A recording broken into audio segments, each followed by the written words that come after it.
या बातमीचे प्रायोजक आहे हॉटेल आयना, खास फॅमिली सोबत जेवणाची सोय। हॉटेल आयना, किडवाई चौक, सोलापूर। 2 मार्च मानवता विकास मंडळ संचलित पंचशील प्राथमिक व माध्यमिक प्रशालेत संस्थेचे अध्यक्ष श्रीशैल रणधीरे यांच्या अध्यक्षतेखाली मुख्य व्यवस्थापक सागर सिमेंट महाराष्ट्र राज्य, संस्थापक अध्यक्ष MK फाउंडेशन सोलापूर महादेव कोगनुरे, उपाध्यक्ष गोतू सुर्वे, खजिनदार भीमराव गोतू सुर्वे व संचालक महेश रणधीरे आदी सर्व मान्यवरांच्या हस्ते दलित मित्र बुद्धवासी नागनाथ रणधीरे यांच्या हस्ते प्रतिमेचे पूजन करण्यात आले। यावेळी कार्यक्रमाची प्रस्तावना पद्मिनी इंगळे यांनी केलं, तर सर्व मान्यवरांच्या हस्ते प्राथमिक व माध्यमिक प्रशालेतील विद्यार्थ्यांना वह्या वाटप महादेव कोगनुरे यांच्या उपस्थितीत करण्यात आले। यावेळी श्रीशैल रणधीरे यांच्या हस्ते मुख्य व्यवस्थापक सागर सिमेंट महाराष्ट्र राज्य, संस्थापक अध्यक्ष MK फाउंडेशन सोलापूर महादेव कोगनुरे यांचा शॉल व पुष्पगुच्छ देऊन सत्कार करण्यात आला। तर अखिल भारतीय मराठी नाट्य परिषद मुंबई शतक महोत्सवी मराठी नाट्य संमेलन सोलापूर यांच्या नाट्यदिंडीत प्रशालेतील विद्यार्थ्यांनी झेंडा प्रकार व लेझिम सादर केल्यानं नाट्य परिषदेतर्फे प्रशालेस 100 प्रशस्तीपत्र व सन्मान चिन्ह देऊन गौरविण्यात आलं। मुख्य व्यवस्थापक म्हणून सागर सिमेंट महाराष्ट्र राज्य, संस्थापक अध्यक्ष MK फाउंडेशन सोलापूर महादेव कोगनुरे यांच्या हस्ते मुख्याध्यापक महानिंग यलगोंडे यांना सन्मान चिन्ह देऊन गौरविण्यात आलं। तर कार्यक्रमाचे सूत्रसंचालन रमेश मांजरे, मिलिंद ठोंबरे व आभार प्रदर्शन सूर्यकांत कणमुसे यांनी केलं। सर्वांना माझा नमस्कार। प्रथमतः मी मानवता विकास मंडळाचे अध्यक्ष सर्व ज्यांनी या परिसरात कठीण परिस्थितीत ज्ञानाचा जरा अखंडपणे ठेवला, समाजसेवक सर्वांचे प्रेरणास्थान दलित मित्र कैलासवासी नागनाथ रणधीरे सर यांना प्रथमतः अभिवादन करतो आणि मानवता विकास मंडळाचे संचलित पंचशील प्राथमिक व माध्यमिक प्रशालेचे संस्थापक अध्यक्ष श्रीशैल दादा रणधीरे सर आणि तसेच उपस्थित प्राथमिक विभागाच्या मुख्याध्यापिका रणधीरे मॅडम आणि माध्यमिक विभागाचे मुख्याध्यापिका यलगोंडे सर आणि संस्थेचे उपाध्यक्ष गोत सुर्वे सर आणि उपस्थित सर्व मान्यवर विद्यार्थी मित्र आणि शिक्षक वर्ग। इथं तर आल्यावर म्हणजे विद्यार्थ्यांमध्ये जे संस्कार बघून मला एवढा आनंद वाटतो की एवढाच उन्हात बसलं तरी विद्यार्थ्यांचं हालचाल वगैरे काय होत नाही, कारण ऊन खूप आहे। तर जास्त बोलणार नाही, 2च शब्दामध्ये मी माझे मनोगत संपवतो।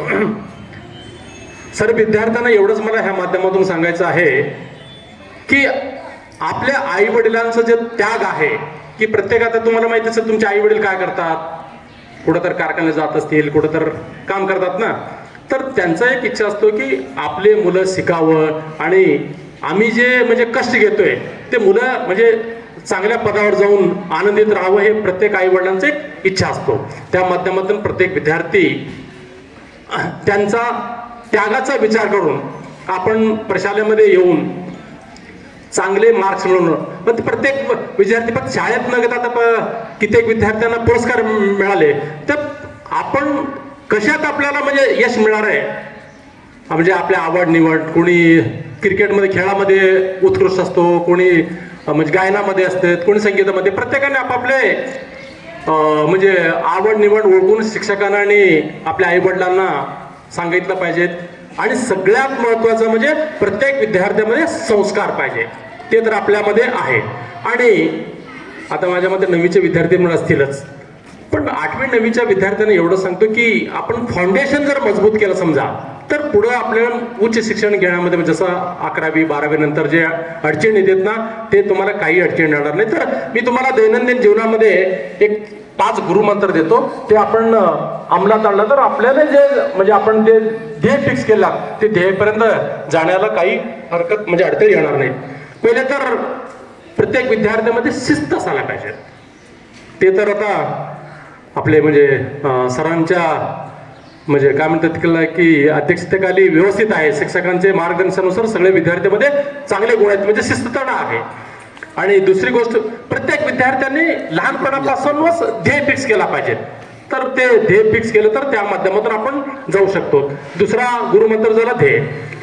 आणि तिसरं जे आहे जिद्द पाहिजे प्रत्येक विद्यार्थ्यामध्ये. आपल्याला वाटतं की आपण डॉक्टर व्हावं, कलेक्टर व्हावं, इंजिनियर वाटतंय, पण ते जिद्द असल्याशिवाय कधी तिथपर्यंत आपण पोहोचू शकत नाही. त्याच्यामुळे प्रत्येक विद्यार्थ्यामध्ये जिद्द असायला पाहिजे.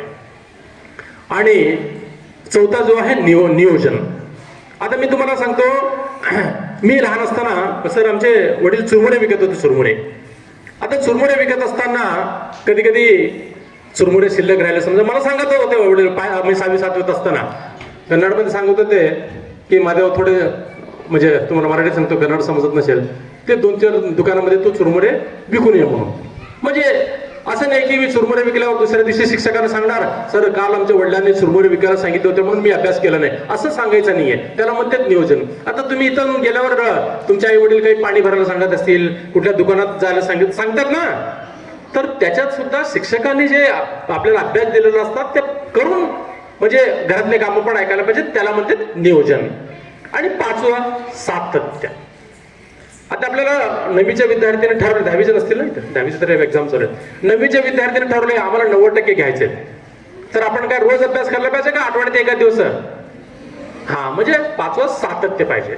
तर हे 4-5 जे गुरुमंत्र आहेत, आपण दैनंदिन जीवनामध्ये जर अंमलात आणला तर 100% आपल्याला म्हणजे जे यश 100% मिळेल, एवढंच ह्या माध्यमातून सांगतो. आणि दादांना एवढं सांगतो, हे सामाजिक काम करण्याच्या त्याच्या पाठीमागे काही म्हणजे काय म्हणतात त्याला की कथा आहे, कथा. कारण मी पण तुमच्यापेक्षा अत्यंत गरीब कुटुंबातून माझा जन्म झालेला आहे, अत्यंत गरीब. माझ्या अंगावर कधी कपडे भेटले नाही, वह्या पुस्तक कधी भेटलं नाही. लहानपणी म्हणजे मी तुम्हाला सांगतो, मी 6वी-7वीत असताना सुद्धा सर आमच्या गावात जे सावकार असताना त्यांच्या शेतात काम करून माझ्या शाळेची फी भरत होतो, 1-2 रुपयाची फी. त्यावेळी तर किती 87-88 ला 1-2 रुपये वार्षिक फी, परीक्षेची फी. ते सुद्धा मी स्वतः कष्ट करून म्हणजे फी भरत होतो. आणि 10वी पर्यंत कसं तर शिक्षण झाल्यावर म्हणजे. आणि दुसरं एक सांगतो, 16 वर्ष आमचे वडील वारले. मला कोणाचा आधार नाहीये, फक्त मी लहानपणापासूनच म्हणतो ना, आता का तुम्ही तुमचं आता म्हणजे वय लहान आहे, आता तुम्ही जसं म्हणजे तुम्ही नियोजन करता त्या हिशोबाने तुम्ही 100% ध्येयापर्यंत पोहोचता. त्यामुळे तुम्हाला सांगतो, मी माझ्या पहिल्या 5वी पासूनच माझ्या ते रक्तात होतं, आपण काहीतरी करावं आणि मोठा व्हावं. तर मी जास्त बोलणार नाही, खूप ऊन आहे, तेवढंच मी ह्या माध्यमातून सर्व विद्यार्थ्यांना सांगतो, आपले शिक्षक चांगले सर आहेत तुमच्या पाठीशी. जर सरांचं जे स्वप्न आहे, आपल्या भागातील विद्यार्थी खूप शिकले पाहिजेत, खूप मोठ्या पदावर गेले पाहिजेत, त्यांचं जे स्वप्न आहे ते स्वप्न आपण नक्की साकार करावं, एवढ्याच्या माध्यमातून सर्व विद्यार्थ्यांना शुभेच्छा देतो. आणि सर्व शिक्षकांचं पण अभिनंदन करतो आणि शुभेच्छा पण देतो की आपल्या भागातील जे गरीब विद्यार्थी आहेत त्यांचे आवड निवड, त्यांच्यात कलागुण काय आहे ते समजून आपण त्यांना, त्या विद्यार्थ्यांना तसं आपण म्हणजे त्याप्रमाणे त्यांना अभ्यास द्यावा, ही ह्या माध्यमातून सर्व शिक्षकांकडनं अपेक्षा व्यक्त करतो. आणि इथं बोलून माझं मान सन्मान केल्याबद्दल सर्व शिक्षकांचा आणि अध्यक्षांचा आभार मानतो. इथंच थांबतो. जय जय महाराज. सोलापूरच्या हॉटेल क्षेत्रात नावाजलेलं एकमेव नाव हॉटेल आईना. चिकन बिर्याणी, चिकन अंगारा, चिकन हंडी, आईना special chicken tandoori, chicken 65, chicken Hyderabadi यांसारखे चिकनचे भरपूर डिश उपलब्ध. एक बार खाओगे तो बार बार आओगे.